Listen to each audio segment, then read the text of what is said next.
ہاں رکھیے علماء کے سر پہ قرآن اور پوچھیے جب میرے 5ویں مولا سے کسی شاعر نے آ کے صلوات پڑھ دو مولا کے نام پہ.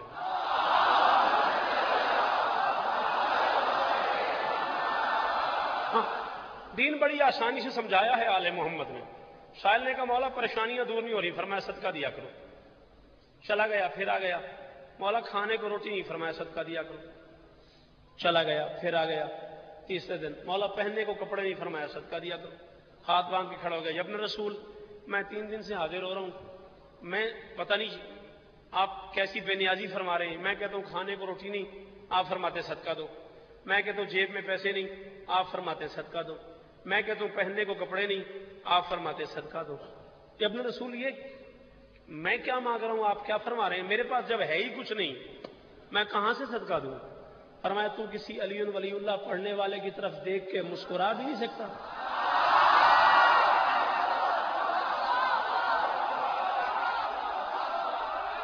دیکھیں دین کتنا آسان کر کے سمجھایا آل محمد نے، دین کتنا آسان کر کے دیا ہے آل محمد نے. ہاں کتنا آسان کر کے آپ کو دین سمجھایا آل محمد نے.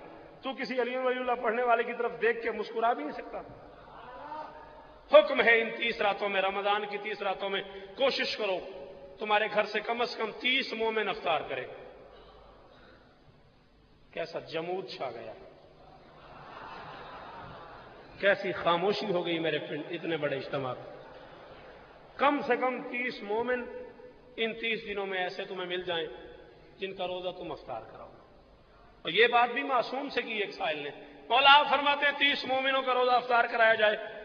اب جو افطاریوں کی بس چل رہی ہے مولا ہم غریب لوگ ہیں، ہمارے پاس وہ سب محضر ہے ہی نہیں جو آج کل چل رہا ہے. فرمایا کسی مومن کے دروازے پہ وقتی افطار چلے جاؤ، ایک ہاتھ پہ نمک رکھ لو، دوسرے ہاتھ میں پانی رکھ لو، جا کے اس کا دروازہ کھٹکھٹاؤ اور اسے کہو لو میری طرف سے افطار کر. اس نے کہا مولا بھلا نمک اور پانی پہ کون راضی ہوتا ہے؟ فرمایا بخیل ہے وہ بندہ جو میری دادی کے حق مہر پہ راضی نہیں ہوتا. بہت شکریہ میرے محترم، بہت شکریہ.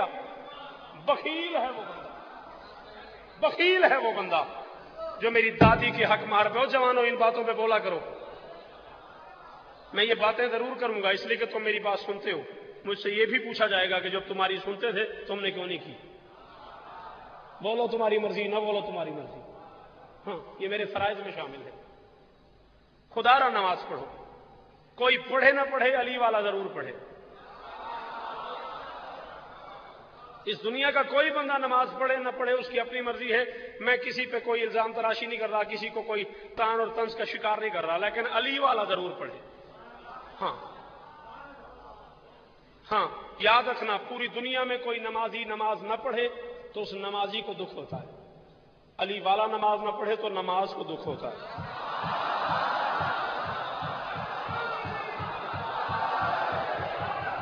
حیدری مجھے بڑی خوشی ہو رہی ہے اس نعرے کی، بڑی خوشی ہو رہی ہے.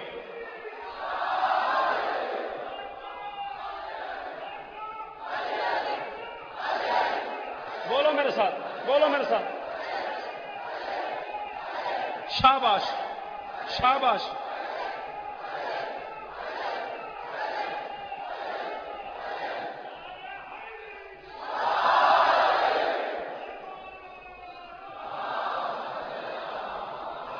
بہت شکریہ صاحب، مہربانی صاحب. کوئی عام بندہ نماز نہ پڑھے؟ شاباش.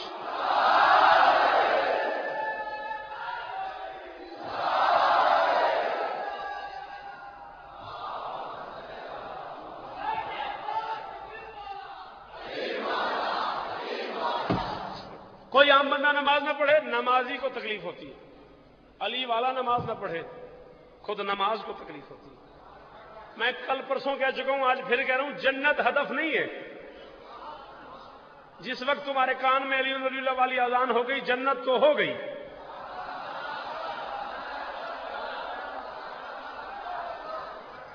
جنت ہدف نہیں ہے، 14 کی زیارت ہدف ہے.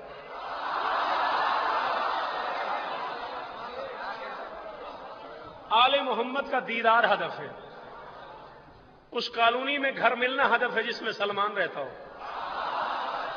اس میں کمبر کی رہائش ہو، اس میں ابو ذر رہتے ہو، اس میں بلال کا گھر ہو، اس میں حبیب ابن مظاہر رہتے ہو۔ ہدف یہ ہے، ہدف سمجھو، 14 کی زیارت ہدف ہے، جنت ہدف نہیں ہے۔ جنت تو مل ہی جائے گی لیکن محسوس نہیں کرنا۔ دیکھو میری بات سنو، 2 بیٹے ہیں ایک باپ کے، اور عید کا دن آ گیا ہے۔ ایک بیٹے سے باپ ناراض ہے، ایک بیٹے پہ باپ راضی ہے، ایک سے کچھ خفا ہے، ایک پہ راضی ہے۔ عید کا دن آ گیا ہے، دونوں بچے باپ سے عیدی مانگنے آ گئے۔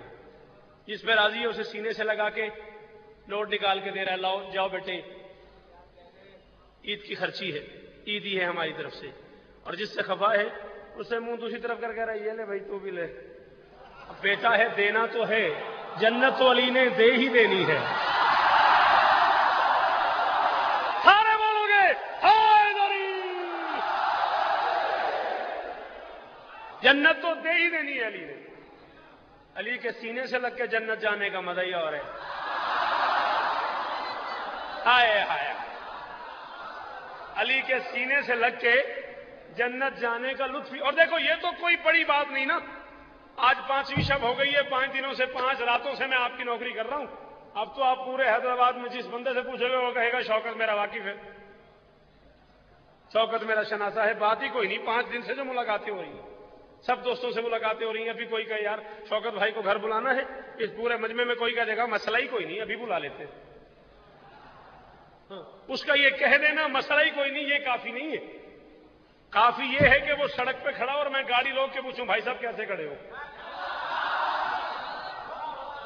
یہ کوئی بات نہیں ہے کہ آپ کہہ دیں میری شوکت سے شناسائی ہے۔ مزہ یہ ہے مجھے گاڑی روکنی پڑ جائے، بھائی میاں کیسے کھڑے ہو۔ یہ تو تم ساری زندگی کہتے ہی رہو گے ہم علی والے، ہم علی والے، ہم علی والے، ہم علی والے، ہم علی والے۔ کچھ ایسا کر کے چلے جاؤ تو میدان محشر میں جاؤ اور علی جبرائیل سے کہہ دیں وہ میرا آ رہا ہے، وہ میرا، وہ میرا آ رہا ہے، وہ میرا، وہ میرا، وہ میرا، وہ میرا آ رہا ہے، وہ میرا آ رہا ہے۔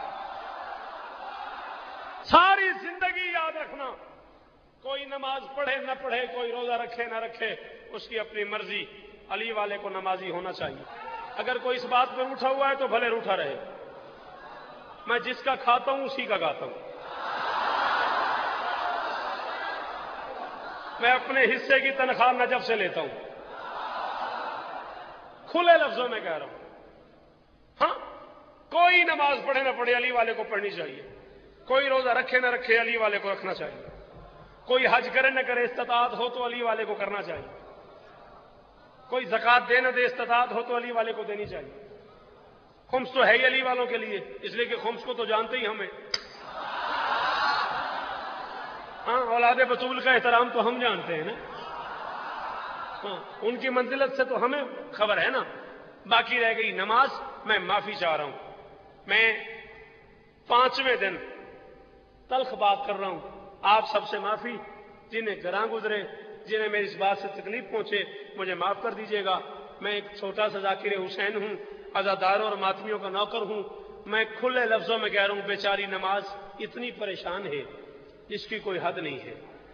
واللہ بالحسین، واللہ باللہ سمت اللہ، شرعی قسم کھا لی ہے میں نے، نماز اتنی پریشان ہے جس کی کوئی حد ہی نہیں ہے۔ جن کی قبول ہوتی ہے وہ پڑھتے نہیں۔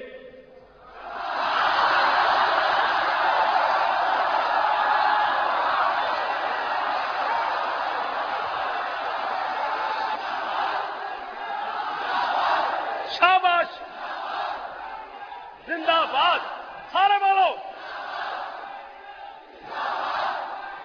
ہاں، یہ بڑی پریشانی ہے نماز کو۔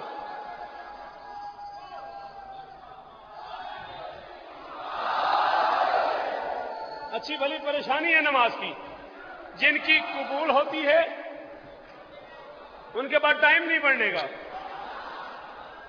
جن کی قبول ہوتی ہے وہ پڑھتے نہیں، جن کی قبول نہیں ہوتی وہ اس کے آگے ہاتھ باندھے کھڑے ہیں۔